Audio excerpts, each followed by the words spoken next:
principal das bases da doutrina espírita é Deus, supremo no amor e na justiça.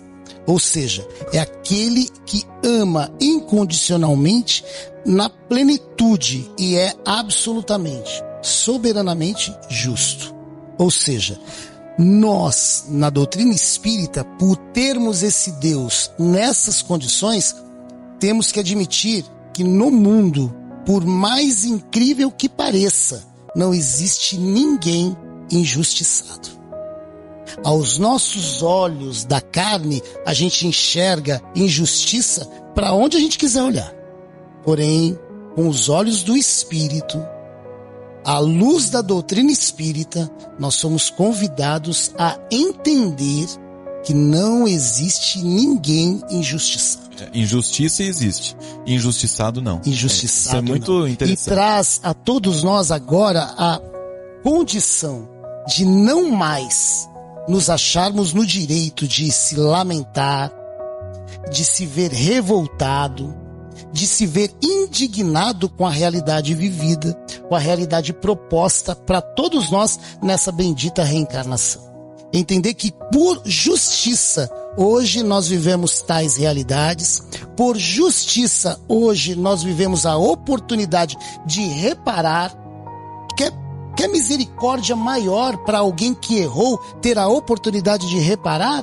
Nos coloquemos nessa situação, porque é ela que nos move. E fazer... Está condenado para sempre, né, André? Como você acreditava? Principalmente por conta de um Deus absolutamente amoroso que não pune.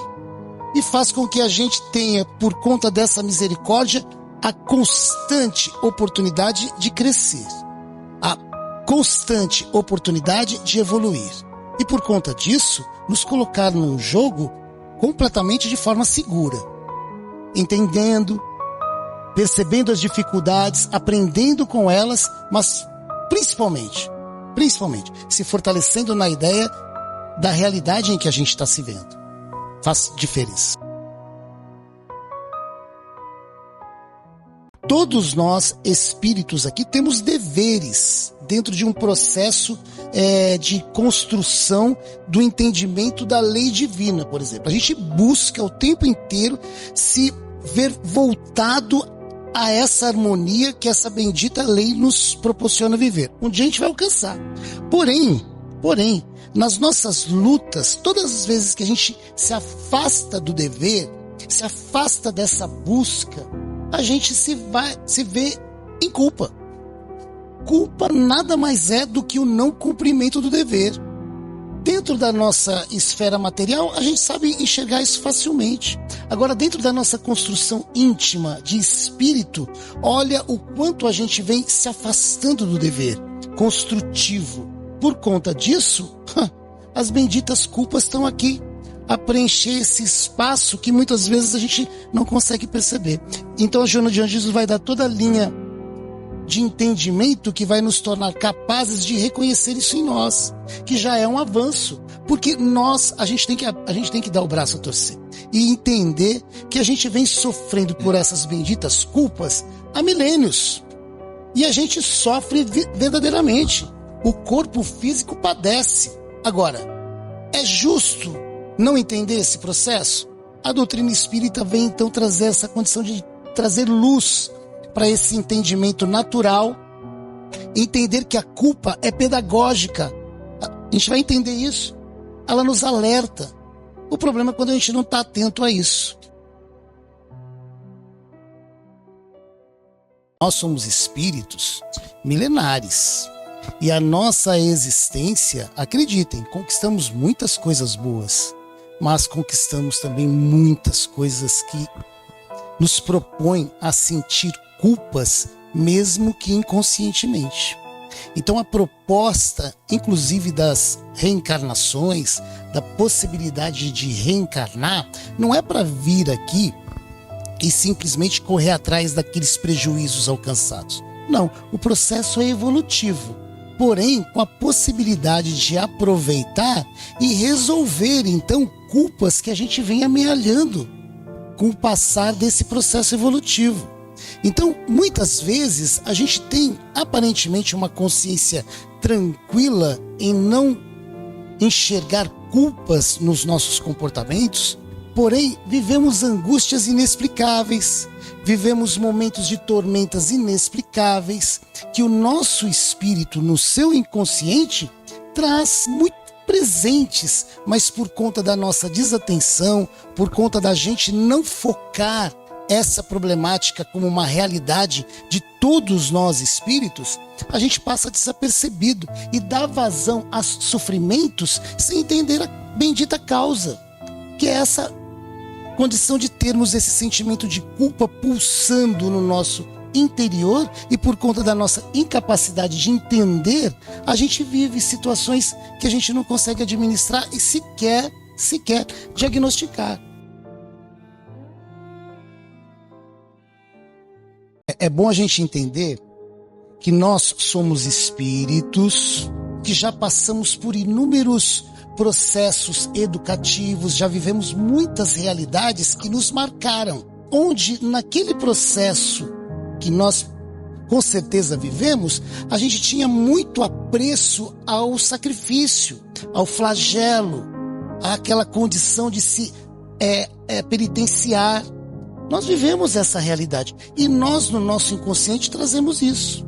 Então muitas vezes nós temos comportamentos de nos autoflagelar, de nos punir no nosso inconsciente, que faz parte da nossa rotina e a gente nem percebe que isso é um atavismo, é coisas que a gente já está há muito tempo se fixando e que não permite a gente se liberar de tais culpas, porque a gente se acha no dever de senti-las por conta dos erros cometidos.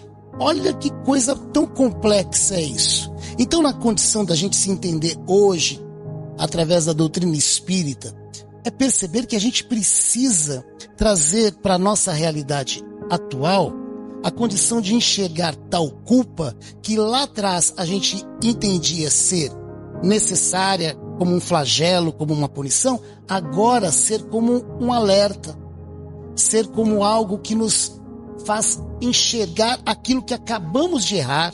Despertar, né, André? Despertar para a realidade do erro que somos capazes de admitir ter todos os dias. Porém, na condição de não mais sentir culpa por tais erros. Porque a gente vai aprender com eles, a gente vai direcionar outras condutas, a gente vai reconsiderar erro, agora acertando, redirecionando o acerto. Então faz com que a gente agora não se permita mais cultivar benditas culpas por não se ver mais merecedor delas. É importante que a gente tenha isso, porque nós trazemos sim resquícios dessa nossa construção de espírito que foi por muito tempo direcionada a todos nós o flagelo, o sofrimento. A doutrina espírita nos condiciona a entender que nós não somos culpados por conta dos erros, nós somos responsáveis. Olha só como já muda, porque quando a gente ouve o termo eu sou responsável por tal coisa, é muito mais leve e muito mais tranquilo do que se ouvir eu sou culpado por tal coisa. O culpado por tal coisa, acreditem, nos condiciona a entender que somos necessitados de punição. Se eu sou responsável por ter tirado do lugar tal coisa e por conta disso promovido um erro, eu sou responsável então para recolocar no lugar. Faz a nossa condição de entender que para a gente poder agora vivenciar o acerto, vivenciar agora a não presença de culpa, existe uma atitude. Aí o sentido de responsabilidade faz sentido. Existe algo a ser feito. Não nos condiciona mais na situação de sentir culpa e permanecer por se achar necessitado ou aquele que faz jus a tal culpa. Muda a configuração de entendimento de tudo isso e nos coloca num jogo incessante de agir, de caminhar. Então agora eu sou o responsável caminhando para recolocar no lugar aquilo que eu tirei. Reajuste e reparação. Exatamente. Então com isso a gente vai percebendo as dinâmicas da vida, nos propondo todos os dias recolocar no lugar, por responsabilidade nossa, algo que a gente tirou. Olha só. Então a gente vai entendendo, mais uma vez, Jesus, reconcilia-te com teu irmão, enquanto caminhas com ele. Recoloca no lugar. Não se sinta culpado, vai lá, se desculpa com ele. Faz a coisa agora fluir para esse grau de entendimento e cada vez mais positividade nas nossas ações. Tira de todos nós a condição de inerte. E o fato da gente entender ser responsável nos faz ser agora cada vez mais atuantes. A gente acaba tirando de nós a perspectiva de que alguém vai fazer por nós. Se eu sou o responsável, cabe a mim então recolocar, reconfigurar essa bendita rota que eu contribuí para me direcionar, para me afastar dela. Faz diferença. O arrependimento, a gente muitas vezes tem só como ideia o remorso, né? Me arrependi e tal.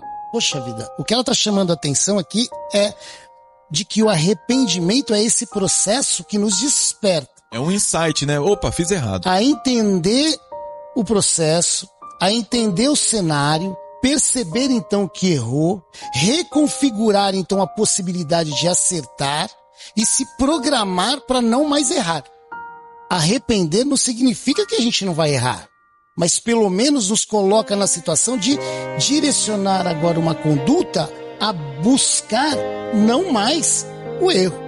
Já muda, nos torna então atentos, nos torna não mais ignorantes diante de tal erro, faz com que a gente se perceba agora num patamar de alerta que nos garante a possibilidade de acertar. Olha só, porém, tem que ser curto. É rápido. É isso aí. Ele tem que ser um negocinho que faz você andar. Vai, não peques mais. Agora, a gente faz isso? A gente prefere ficar aqui arrependido diante do leite derramado e chorando pitanga, sem dar oportunidade de passo. A gente sequer recolhe o leite, fica lá olhando o leite derramado. Aquele lance de chorar sobre o leite derramado é verdade, essa realidade é nossa. A gente perde o dia em função de estar arrependido por coisa que fez e fica lá diante de tal erro sem perceber o verdadeiro sentido de tal arrependimento. O tal arrependimento é para você limpar aquele leite rapidinho, recolher, se puder coloca outro para ferver, né? E fica de olho, não vai derramar. A gente usa muito a palavra remoer, né, André? Pois é, remoer. Fica remoendo, o negócio já tá moído, você vai remoer para quê? E aí a coisa pega, porque quando remói demais machuca. Não é verdade? O termo da palavra remoer é esse. Você vai moer algo de novo, que já está moído. Ou seja, já foi. Quando a gente era pequeno, a gente era convidado a vigiar o leite. Vigiar o leite é pôr o leite para ferver e não deixar o bendito derramar, né? Quantas vezes a gente lá naquela cozinha, nós e a panela, mas era só ali, ó, o foco na panela. Quantas vezes a gente derramou aquele bendito leite? Você olhou pro lado. Passou alguém brincando, a gente se desviava e o leite derramava. Olha o sentimento de culpa que aquilo nos condicionava a vivenciar. Pensa. Quanta surra eu recebi por conta de um bendito leite derramado. Olha o sentimento de culpa que a gente vem crescendo já com ele. Aí você aprendeu que não adianta chorar pelo leite derramado. Não adianta chorar, já derramou. Agora vamos colocar outro. O problema é que não tinha outro, sabe? Só tinha um litro. Mas o problema foi agora resolvido. Vamos resolver. Amanhã a gente toma outro, não tem problema. Mas a gente tem que entender que ficar chorando realmente vai trazer problema.